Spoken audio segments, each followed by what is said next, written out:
helicóptero, helicóptero. Para cofer, para cofer.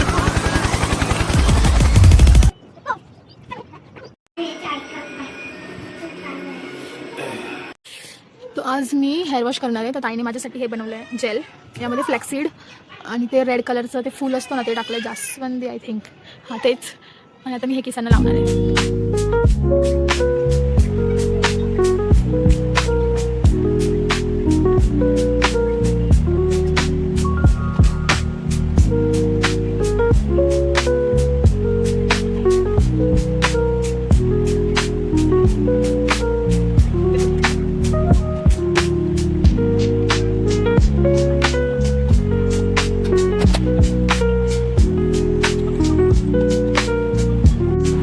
जेवा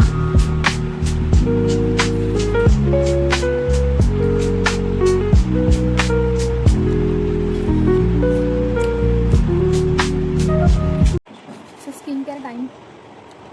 ते skin care करता करता मी काहीतरी तुम्हाला सांगणार आहे.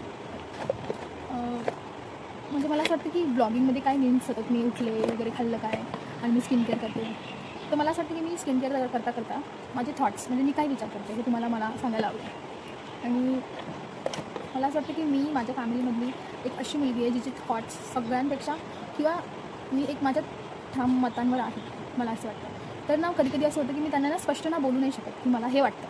तर ना मला माहिती आहे माझे व्हिडिओज ते पण बघत असतील. तर जर तुम्हाला मला समजून घ्यायचं तर माझे व्हिडिओज बघून तुम्ही म्हणजे तुम्हाला कळेल की मला काय बोलायचं आहे.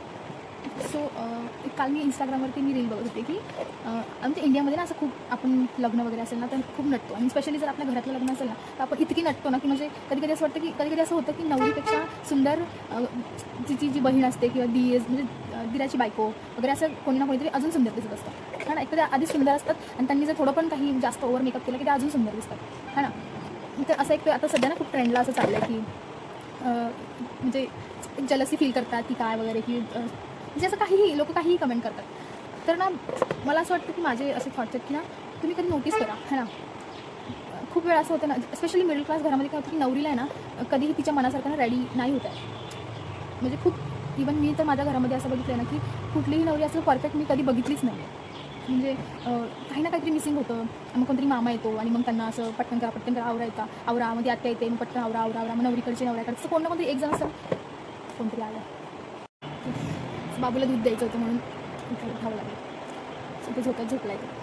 आता मी म्हणत होते की असं ना कोणीतरी लग्नाच्या एक त्या याच्यामध्ये असतं कोणी ना कोणीतरी की ना पटकन करा असं. आणि मिडल क्लास फॅमिलीमध्ये हे खूप होतं खूप. म्हणजे मी पूर्ण माझ्या घरामध्ये हेच बघितलेलं आहे की ना कोणतरी एक असा व्यक्ती असणं जो त्याला इतकी घाई असते ना लग्नाची. इव्हन जर मुहूर्त नसेल निघून जाता तरी पण त्याला असं असतं ना की हॉलचा खर्च त्यालाच द्यायचा आहे असं त्यांचं एक थॉट असतं. तर मी तोंडावर लावते पहिला. आउच आजच बोलू गेलेलो आहे. मी आता हेअर वॉश केलेत म्हणून ते अशी दिसतात एकदम करली. नॅचरल हेअर्स कडलीच आहेत. मी त्याला स्ट्रेट करत असते सारखी कारण हा युनिव्हर्सल प्रॉब्लेम आहे. ज्यांचे करली असतात त्यांना स्ट्रेट हवे असतात त्यांनी स्ट्रेटला करले. सो हां तर असं असतं ना की कोण ना कोणतरी असतं. तर त्यामध्ये काय होतं म्हणजे तुम्ही कुठल्याही नवरीला तिच्या ना लग्नाच्या 10 वर्षांनी 1 वर्षांनी असं विचारा की तू तुझ्या लग्नात सॅटिस्फाईड होतीस का मेकअप वगैरे करून. खूप कमी अशा असतील ज्या त्यांच्याकडे आता खूप असं चॉईसेस आले की पार्लरवाली वगैरे. आणि पहिलं तर असं काहीच नव्हतं. इव्हन आत्ताही मुलींना हे सगळं मिळत नाही. तर ना त्या मग काय करतात दुसऱ्यांच्या लग्नामध्ये जाऊन आहे ना स्वतःची हाऊस पूर्ण करतात. आता ह्यात काही चुकीचं नाही पण आहे ना पण आपल्याला हे समजून घेणं खूप महत्त्वाचं आहे की ना आता आपण आहे ना हळूहळू सगळं बदलतो. तर ना आपल्याला ना ह्या सगळ्या गोष्टीवर ना आता कंट्रोल ठेवायला पाहिजे की ती नवरी आहे तर तिच्यापेक्षा सुंदर तर मला नाही दिसायचं. मी ऑफकोर्स मला छान दिसायची पण इतकं छान नाही की सगळे मलाच बघतील नवरीला सोडून. ही थॉट प्रोसेस आता सगळ्यांनी जर आपल्या मनामध्ये आणली ना तर मला असं वाटतं हे हळूहळू चेंज होत राहील. हे एक मला वाटतं. मी आता म्हणजे गेल्या वीकमध्ये तर इतके व्हिडिओज आले ना मला ह्या सगळ्यांचे की जलस वगैरे असं कोणी नसतं. जलस वगैरे असं कोणीही नसतं. कसं असतं ना प्रत्येक स्त्री आपली ना एक हाऊस भागवून घेण्याचा प्रयत्न करत असते तिच्या म्हणजे दुसऱ्यांच्या लग्नात. स्पेशली जर त्यांचं जर घरातलं लग्न असेल म्हणजे दिराचं लग्न असेल किंवा बहिणीचं तर ना अशा वेळेस त्या हाऊस पूर्ण करून घेतात. हेच त्यांचा मेन मोटिव्ह असतो. किंवा त्या इतक्या एक्सायटेड असतात ना की मी हे नाही केलं आता मी हे करून घेऊ म्हणून हे करून असं ते असतं.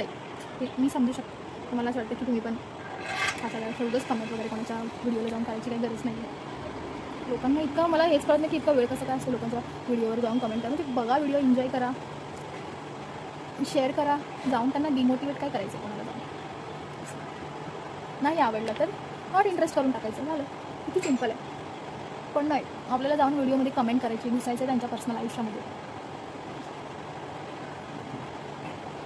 असंच बरंच काही मी बघत असते इंस्टाग्रामवरती. म्हणून ना 2 वर्षामध्ये कधी भीती वाटायची की चला एखादा व्हिडिओ आपला झालाच व्हायरल, जो की होणार नाही मला माहिती आहे. आणि कोणी येऊन आपल्याला असंच कमेंट केलं काही, मग आपण ते हँडल कसं करायचं. पण नाव आय अंडरस्टँड की 4 लोकांची मतं आहेत आणि तुमचे नाही पटत कोणाशी, त्याला आपण काहीही करू शकत नाही.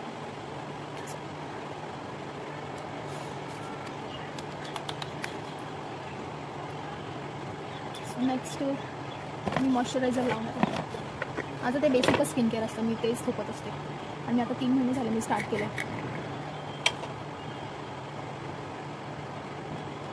सकाळी ताईने मला मस्त एक हेअर जेल बनवून दिलेलं, त्याच्याने मला खूप स्मूथ वाटतं. करली तर ते दिसतातच आहेत, पण टेक्स्चर खूप स्मूथ झालं असं मला वाटतं.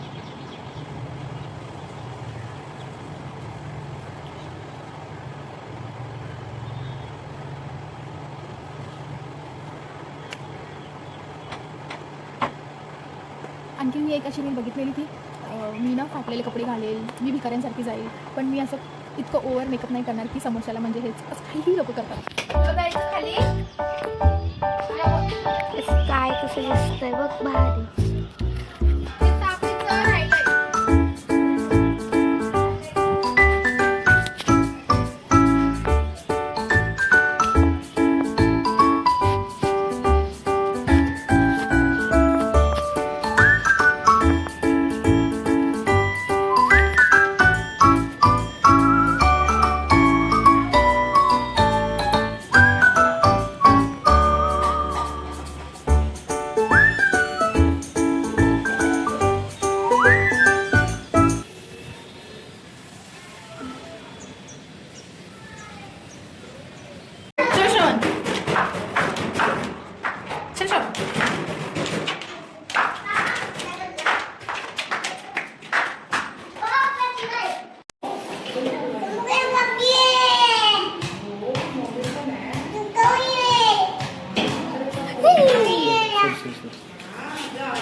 चल बोल बाय बाय कर.